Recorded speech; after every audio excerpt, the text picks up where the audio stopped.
नमस्कार सबाइके आज dry fruits cake recipe share करছি ময়দা দিয়ে বানাবো ডিম ময়দা আর কিছু ড্রাই ফ্রুটস দিয়ে আজকে ফ্রুট কেক বানাচ্ছি।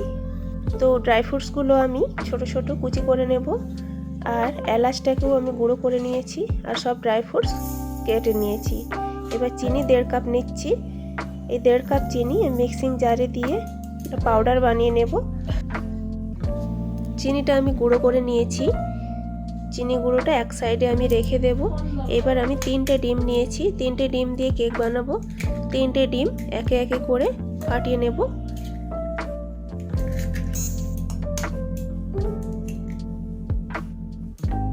ডিমগুলো ফাটানো হয়ে গেছে। এবার একটি চামচের সাহায্যে এটাকে ফেটিয়ে নেব।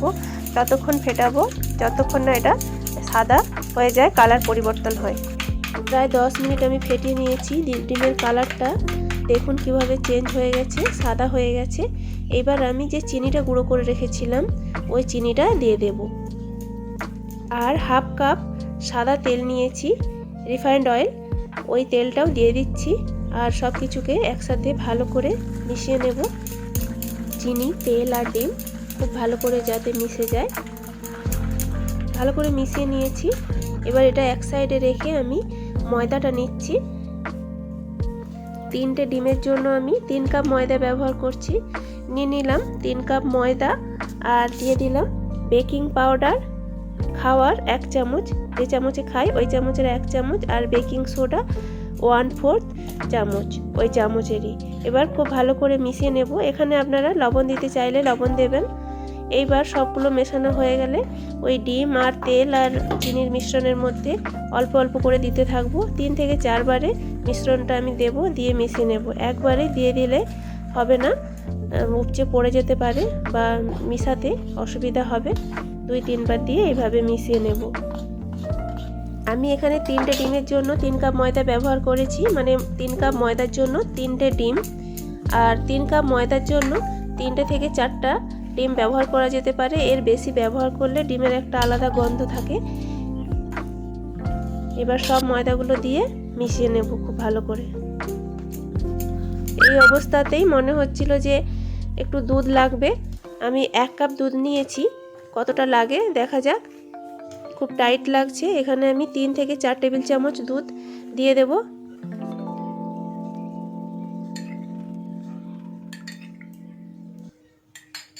দিয়ে দিলাম 3 টেবিল চামচ দুধ। এটাকে ভালো করে মিশিয়ে নেব।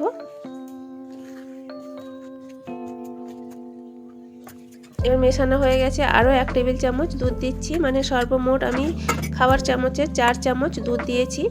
ওই ডিমেই আমার মিশ্রণটা রেডি হয়ে গেছে। আর কাপটা আমি চায়ের যে কাপ বাড়িতে ব্যবহার হয় ওই কাপ নিয়েছি। খুব ছোট নয় আবার খুব বড় নয়, মিডিয়াম সাইজের কাপগুলো। এখানে ভ্যানিলা এসেন্স দিয়ে দিলাম 4 থেকে 5 ড্রপ। আর ড্রাই ফ্রুটস দিয়ে দিচ্ছি। প্রথমে দিলাম টুটি ফুটি, তারপরে বাদাম, কুচনো বাদাম, কুচনো কিশমিশ আর কুচনো কালো কিশমিশ সবগুলো দিয়ে দেওয়ার পর এবার কাজু আর পেঠাগুলো কুচি করে রেখেছিলাম আর এলাচ গুঁড়ো দিয়ে দিলাম। এই পেঠাগুলো কেক দিলে খুবই ভালো লাগে, মানে যেটা ওই চাল কুমড়োর মোরব্বা বলে না, ওটা দিলে খুব কেকটা খেতে টেস্টি হয়। সবগুলো উপকরণ ভালো করে মিশিয়ে নিচ্ছি।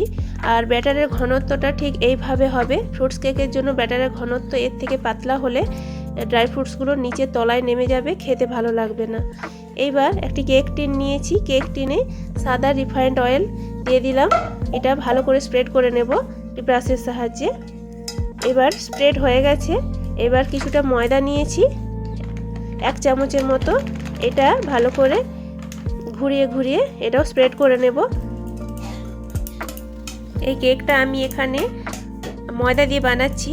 এখানে ময়দার বদলে আটা দিয়েও বানানো যেতে পারে। আর একবার আমার চ্যানেলে আটা দিয়ে প্লাম কেকের রেসিপি শেয়ার করা আছে, ওটাও খুব ভালো হয়েছিল খেতে। আর আজকে ভাবলাম যে একটু ময়দা আর ডিম দিয়ে কেকটা বানাই। এইবার কেক টিনের মধ্যে ব্যাটারটা আমি ঢেলে নিচ্ছি। মাঝখান দিয়ে এইভাবে ব্যাটারটা দিতে হবে। আপনি স্প্রেড হয়ে যাবে, নিজে থেকেই ছড়িয়ে পড়বে, কোনো চামচ দিয়ে ছড়িয়ে নেওয়ার দরকার নেই। ব্যাটারটা দেওয়া হয়ে গেলে এইভাবে 2-3 বার ট্যাপ করে নিতে হবে, ভেতরে কোনো হাওয়া থেকে থাকলে বেরিয়ে যাবে। এবারে একটি পাত্র আমি স্ট্যান্ড বসিয়ে লবণ দিয়ে গরম করতে দিয়েছি 3 থেকে 4 মিনিট আগে। তারপরে কেকের ওপর দিয়ে আমি কিছু ড্রাই ফ্রুটস দিয়ে দিচ্ছি, টুটি ফ্রুটি আর ড্রাই ফ্রুটস সাজিয়ে নিচ্ছি। এবার গ্যাসে যে পাত্রটি বসিয়েছি ওটা গরম হয়ে গেছে, ওটা খুলে আমি কেক টিনটা বসিয়ে দেব। বসিয়ে আবার ঢাকনা দিয়ে ঢেকে দেব। আধ ঘন্টা থেকে 40 মিনিট পরে চেক করব। আর গ্যাসের তাপটা লোতে রাখবো, লো থেকে একটু বেশি হলে কিন্তু কেকটা পুড়ে যাওয়ার ভয় থাকে। আমি 40 থেকে 45 মিনিট পরে চেক করে নিয়েছিলাম একটা টুথপিক দিয়ে, বা এরকম কাঠি দিয়েও চেক করে নিলে হবে। দেখছি যে একটু কাঠির গায়ে লেগে যাচ্ছে, তাই আবারও ঢেকে আবারও কিছুক্ষণ হতে দিলাম। কিছুক্ষণ মানে আমি 1 ঘন্টা 5 মিনিট পরে এসে দেখলাম যে আমার কেকটা রেডি হয়ে গেছে। টুথপিক দিয়ে এখানে চেক করে নিয়েছিলাম যে 3-4 জায়গায় টুথপিকটা দিয়েছিলাম, প্রত্যেকটা জায়গা থেকেই ক্লিন বেরিয়ে এসেছিল। আগের বারের মতো টুথপিকের গায়ে ব্যাটারটা লেগে যায়নি। তো দেখে বুঝতে হবে যে কেকটা খুব ভালোভাবে রেডি হয়ে গেছে। এবার আমি গ্যাসটা বন্ধ করে দিলাম। আর গ্যাসটা বন্ধ করে দেওয়ার পর কিন্তু আর এখানে রাখা যাবে না, নামিয়ে নিতে হবে। নামিয়ে ঠান্ডা হতে দেব 10 থেকে 15 মিনিট। আপনারা 1 ঘন্টা থেকে 1.5 ঘন্টা ঠান্ডা হতে দিলে ভালো, কিন্তু আমি 10 থেকে 15 মিনিট ঠান্ডা হতে দিয়েছিলাম। আর ঢেকে রাখবো যাতে ওপরের আবরণটা শক্ত না হয়ে যায়। এই ফ্রুটস কেক দেখতেও যেমন সুন্দর হয়, খেতেও তেমনই সুন্দর হয়। চিনির পরিমাণটা আমি 1.5 কাপ দিয়েছি 3 কাপের জন্য। আপনারা পছন্দ মতো দেবেন। 1 কাপ বা 1 কাপ থেকে একটু বেশি দিলেও হবে, 1.5 কাপ না দিলেও হবে, কিন্তু 1.5 কাপের বেশি দেওয়া যাবে না, 3 কাপের জন্য খুব বেশি মিষ্টি হয়ে যাবে। এইবার আমি কেকটাকে রিমোল্ড করে নিচ্ছি। ভিডিও ভালো লেগে থাকলে লাইক কমেন্ট করবেন, শেয়ার করবেন ফ্যামিলি ফ্রেন্ডসের সাথে। আর চ্যানেলে নতুন কেউ হলে সাবস্ক্রাইব করে বেল আইকন প্রেস করে দেবেন, যাতে নতুন ভিডিও নোটিফিকেশান আপনার কাছে পৌঁছে যায়। আর ফেসবুক থেকে দেখলে ফেসবুক পেজটিকে ফলো করে দেবেন, তাহলে ভিডিও আপনার কাছে পৌঁছে যাবে। কেকটা আমি গরম অবস্থাতেই কেটে নিয়েছি। ভেতরে ড্রাই ফ্রুটস দিয়ে এই কেকটি, দারুণ স্বাদের কেকটি রেডি হয়ে গেছে। তাহলে ফিরে আসছি পরের অন্য কোনো ভিডিওতে। অনেক ধন্যবাদ।